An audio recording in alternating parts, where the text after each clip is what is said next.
നമസ്കാരം. ലോകത്തെ വമ്പൻ സെലിബ്രിറ്റികളുടെ ട്വിറ്റർ അക്കൗണ്ട് ഹാക്ക് ചെയ്ത യുവാവ് 4 മില്യൺ പൗണ്ട് തിരികെ നൽകണമെന്ന് ഉത്തരവിട്ട് കോടതി. ഇയാൾ ഹാക്ക് ചെയ്ത ആളുകൾ ചില്ലറക്കാരല്ല.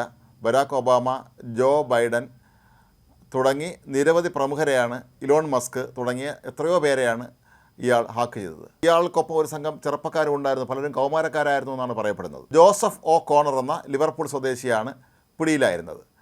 ഇയാൾ ഈ ചെറുപ്പക്കാരോടൊപ്പം ചേർന്ന് വമ്പന്മാരുടെ ട്വിറ്റർ അക്കൗണ്ടുകൾ ഹാക്ക് ചെയ്ത് ഇത് അവരാണ് എന്ന് ഭാവിച്ചുകൊണ്ട് അല്ലെങ്കിൽ അഭിനയിച്ചുകൊണ്ട് ആളുകളെ കബളിപ്പിക്കുകയായിരുന്നു.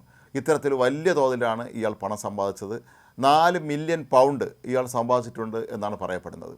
അത് അടിയന്തരമായി തിരികെ നൽകണം എന്നാണ് ഇപ്പോൾ കോടതി ഉത്തരവിട്ടിരിക്കുന്നത്. ഇയാളുടെ അറസ്റ്റ് രേഖപ്പെടുത്തുന്നതിനും കോടതി നടപടികൾക്കുമായി അമേരിക്കയിലേക്ക് കൊണ്ടുപോയിരുന്നു. അതിനു മുമ്പ് ഇയാൾ തന്ത്രപൂർവ്വം അമ്മയുടെ നാടായ സ്പെയിനിലേക്ക് പലായനം ചെയ്തിരുന്നു. അവിടെ നിന്നാണ് ഇയാളെ വീണ്ടും പിടികൂടി കൊണ്ടുവന്നത്.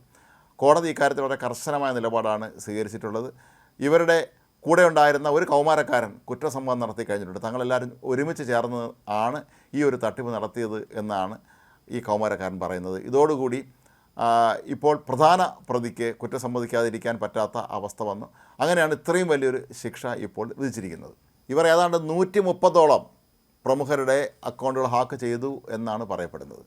ഇയാൾ ഹാക്ക് ചെയ്യാൻ വേണ്ടി തിരഞ്ഞെടുത്ത ആളുകൾ ചില്ലറക്കാരല്ലായിരുന്നു എന്നുള്ളതാണ് ഇയാളെ പെട്ടെന്ന് പിടികൂടാനുണ്ടായ കാരണം. ബരാക് ഒബാമയും ജോ ബൈഡനെയൊക്കെ പോലെയുള്ള അല്ലെങ്കിൽ ഇലോൺ മസ്കിനെ പോലെയുള്ള പ്രമുഖരുടെ വ്യാജ അക്കൗണ്ടുകളിലേക്ക് ഇവർ ചെല്ലുമ്പോൾ ആളുകൾ സ്വാഭാവികമായി ഇവരെ വിശ്വസിക്കുകയും അങ്ങനെ വലിയ തോതിൽ പണം നൽകുകയുമായിരുന്നു ചെയ്തിരുന്നത്. പക്ഷേ പലർക്കും സംശയം തോന്നുകയും പിന്നീട് പരാതി നൽകുകയും ചെയ്തതിൻ്റെ അടിസ്ഥാനത്തിലാണ് ഇയാളെ സൈബർ വിഭാഗം പിടികൂടിയത്. അക്വാക് ജോ എന്ന അപരനാമത്തിലാണ് ഈ ഒ കോണർ ചെറുപ്പക്കാർക്കിടയിൽ അറിയപ്പെട്ടിരുന്നത്. സോഷ്യൽ എഞ്ചിനീയറിംഗ് തന്ത്രങ്ങൾ ഉപയോഗിച്ചാണ് ഇവർ ട്വിറ്ററിൽ ഈ തട്ടിപ്പുകളൊക്കെ തന്നെ നടത്തിയിരുന്നത്. എല്ലാവരും ഇവരെ വിശ്വസിച്ചിരുന്നു. പ്രമുഖരായ വ്യക്തികളല്ലേ ചോദിക്കുന്നത് എന്നുള്ള രീതിയിലാണ് പലരും ക്രിപ്റ്റോ കറൻസി ഇടപാടും മറ്റും ഇവരുമായി നടത്തിയത്. ഇയാളെ പിടികൂടുന്ന സമയത്ത് ഇയാളുടെ കൈവശം നിന്ന് ക്രിപ്റ്റോ കറൻസിയും മറ്റ് ഒരുപാട് രേഖകളുമൊക്കെ തന്നെ പോലീസ് പിടിച്ചെടുക്കുകയും ചെയ്തിട്ടുണ്ടായിരുന്നു. 2020 ജൂലൈക്ക് ശേഷമാണ് ഇവർ ഈ തട്ടിപ്പുമായി രംഗത്ത് ഇറങ്ങിയിരുന്നത്. അങ്ങനെയാണ് ഇത്രയധികം പ്രമുഖരുടെ അക്കൗണ്ടുകൾ ഹാക്ക് ചെയ്ത് അവർ ആളുകളെ പറ്റിച്ചതും. 2021 ഇവർ പിടിയിലായത്. പിടിയിലായപ്പോൾ തന്നെ നേരത്തെ സൂചിപ്പിച്ചതുപോലെ കൗമാരക്കാരനായ പ്രതി കുറ്റം സമ്മതിക്കുകയും ചെയ്തിരുന്നു. പിന്നീടാണ് പ്രധാന പ്രതിയായ ഒ കോണറെ പോലീസ് പിടികൂടിയത്.